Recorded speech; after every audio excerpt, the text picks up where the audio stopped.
Hello guys, so how are you doing? I trust you're well. It's been a minute since the last time I shot a video for you guys. So I want to tell you the robbery in Nairobi, Kenya. So guys, I boarded a matatu somewhere along Mombasa Road, specifically South Sea, going somewhere, yeah, but not coming to town. So this matatu, it was kind of almost full. So we left on reaching a certain stage. The matatu stopped there to pick more passengers. So after a few minutes, a lady came in. It was, for a better word, let me call her, she was like a mom, like the age of my own mom. So she sat next to me. When she sat next to me, she was so vocal. She was telling me stories. She doesn't even know me. I don't know her. So I was there listening. Then me, I was having some cookies that I bought from Baker's Inn. They were very nice.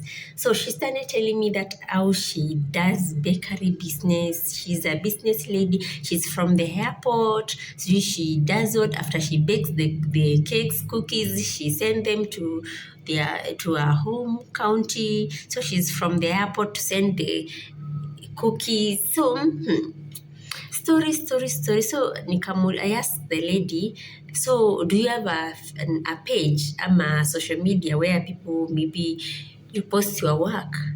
She said, no, because I'm kind of busy with the business. It's very engaging, so I don't have time to post there. So nikamwambia, okay. So she started scrolling her phone to show me the photos of the work, cakes and cookies, as she had said.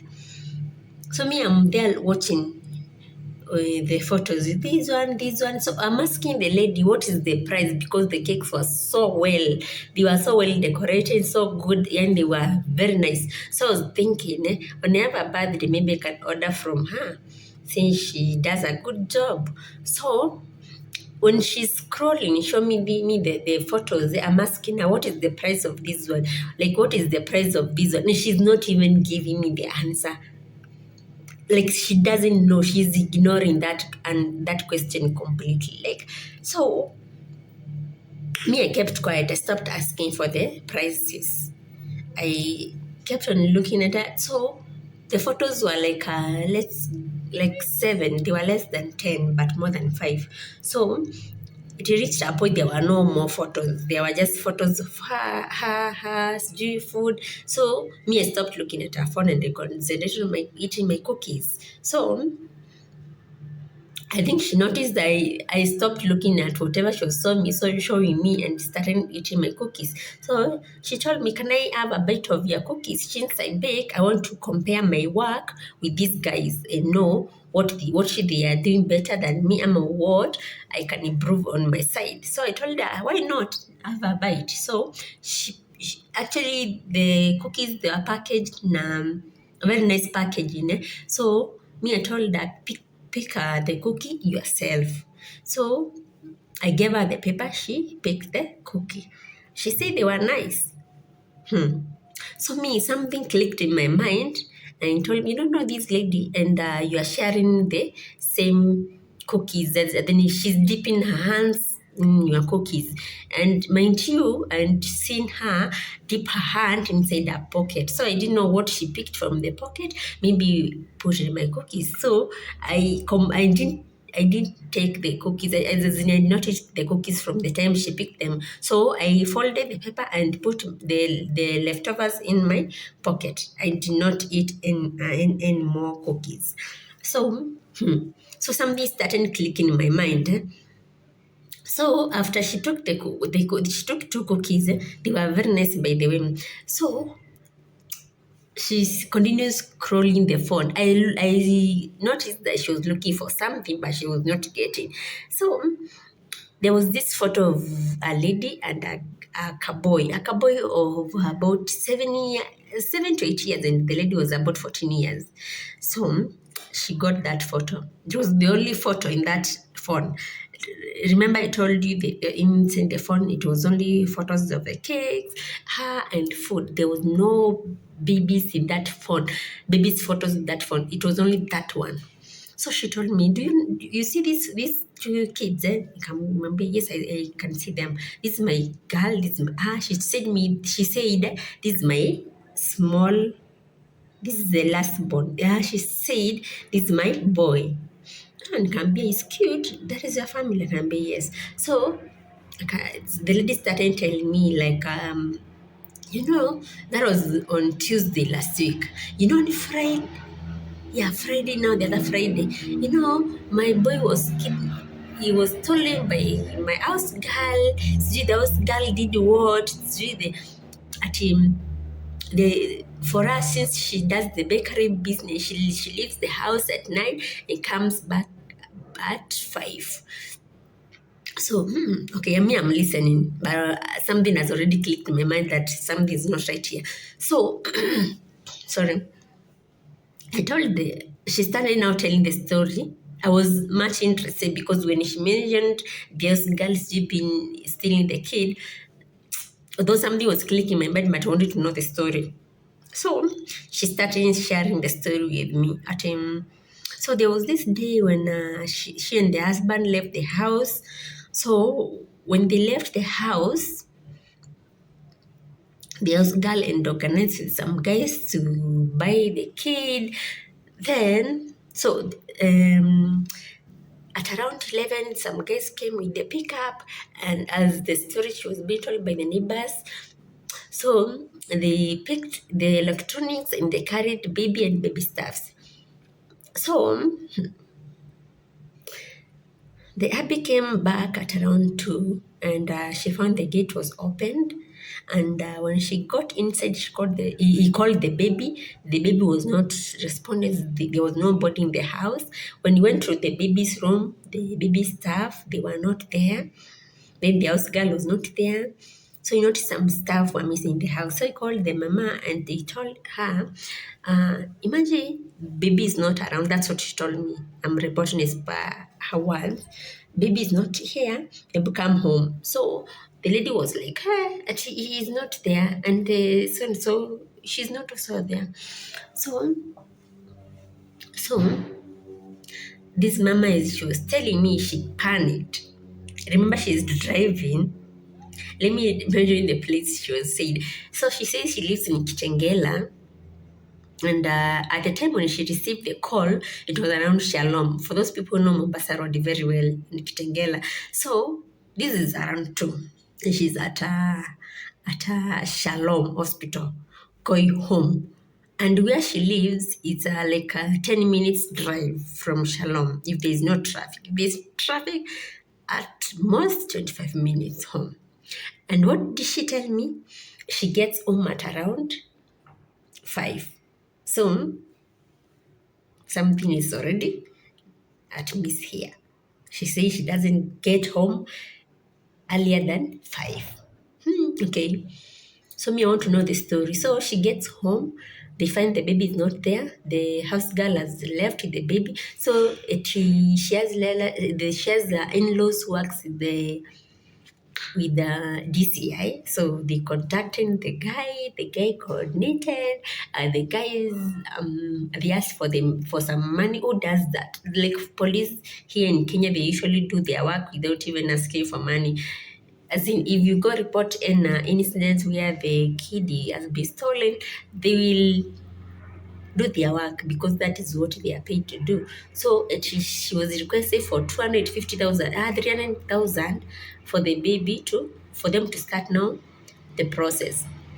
So she begged and requested for them to take a lesser amount. So they negotiated until it came to around 250,000. So at first they gave 100,000.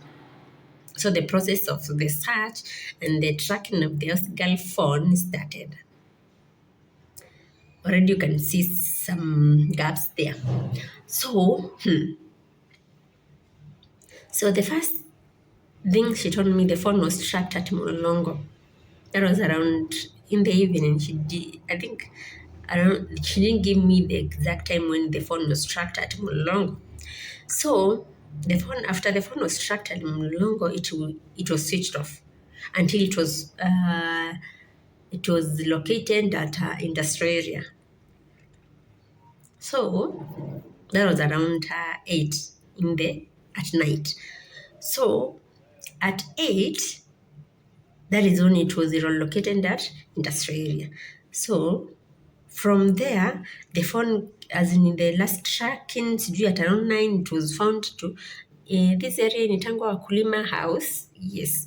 So those are the stages. There is a stage of easy coach, those Western matatus, I think there are several stages there, OTC there. So she was told to tell some relatives to spread through the stages. So that's what she did. So since it was at night, she was told to add more money so that more police can be released to search for the baby. This is around what time? 9. Okay. So one of the relatives, when he was searching, they went to the stage of which Easy Coach. Those guys who know Nairobi, they know where Easy Coach is, around railways. So they find this cowboy recklessly dancing and sijui saying some words like mommy, mommy, as in when the relative called the mommy, the boy was saying, mommy was told by auntie we are going to meet you at Tanzania, that's where we are coming. So this mama, when the baby has been found, so whoever found the baby screamed, then the baby was rescued, the girl was arrested. That was the story. We haven't done anything. So,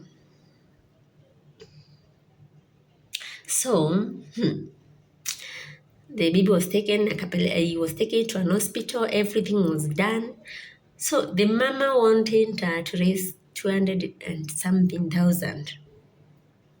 Me, I haven't had any story that relates to babies.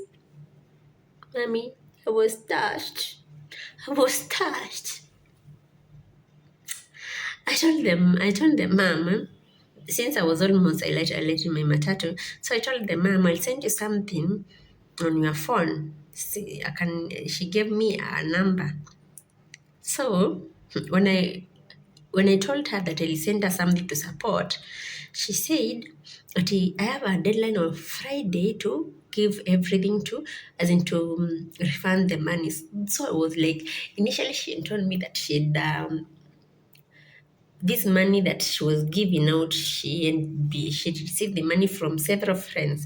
So I was asking myself, if the money was from friends and relatives, how come that they are giving you a deadline on Friday, each one of them? You get me, guys? So there's no way like they will all give you a deadline on Friday, and then these people know exactly your situation. Your baby was kidnapped. So nobody will give you a deadline of days to refund back their money. Nobody in their normal sense will do that, guys. Guys, maybe comment down there. Maybe me, I'm overreacting. But if it was me, I won't give you a deadline of days to refund me money that I gave you to rescue your baby. Sometimes you can't even, and you have no nerves to ask to ask that money back. You can even give it out without asking for a refund, because you know the reason why this person was requesting for money. So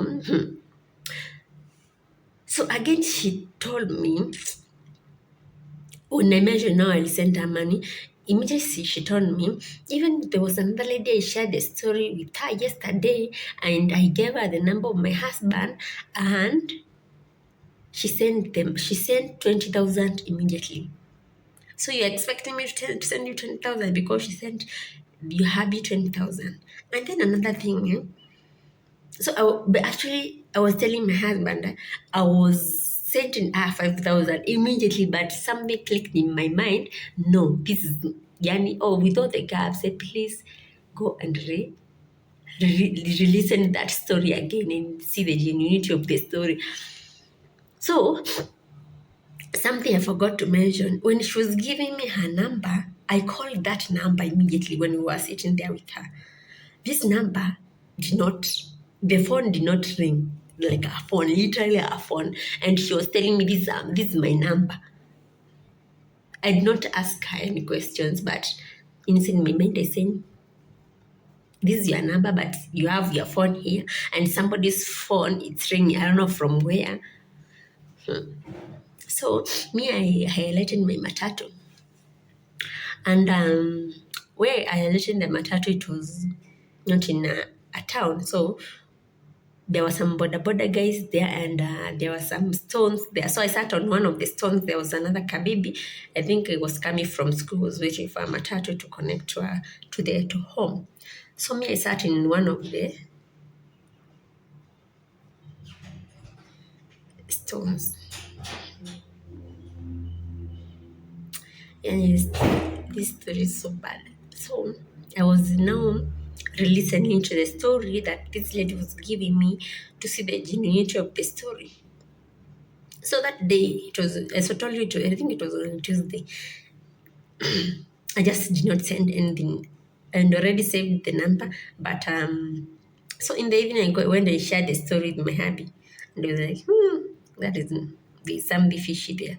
So you want to send the money? Gambia, yeah. I didn't trust in the lady. So he told me, me, I don't really believe the story. I think there's something missing at miss there. So I the following day, that is on Wednesday, in the morning, very early in the morning, the lady called me with a different number. And she was telling me, hey mama, we met at this matatu. You remember this time you were supposed to send me money? Then I was like, hey woman, was it a loan? Was it some money that I owe you? Why are you calling me this early? Just for money. Like it was supposed to be a support.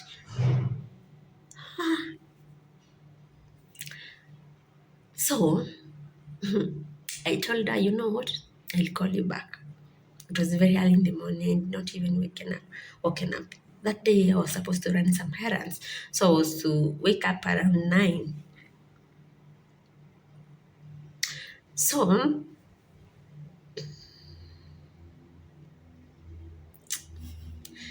that day in the evening at around 5, the same lady called me now with another number, not the one that she called me in the morning with, now with another number. And she's telling me, hey mama, how was your day? Like, hey, you're good. Stories. So I asked her, what's up? And who are you? She said, now we met here and here. So I said, what do you want? Hey, I was just say hi. I disconnected the call, by the way. The following day in the around 10, she texted me and she said, hey mama, my baby is traumatized. I want to know where you live. She said, my baby is traumatized. I want to know where you live so that we can come. Hey, I told her, mama, keep off from this number. Me, I'm tired of your drama. I thought you were genuine, but me, I can't connect the dots here. May God heal you. May God. Yeah, it was bad. Let me remember the words I told her. I told her to keep off my line, and then I told her again. There's a verse I quoted for her. For God to bring her to the light and stop calling people. I quoted a Bible verse for her. That I'm trying to remember the verse. It's only that I deleted the number, blocked it, and I didn't want anything else. Every number that she called me with, I blocked it. I did all that because I wanted to be at peace. I didn't know what this woman is.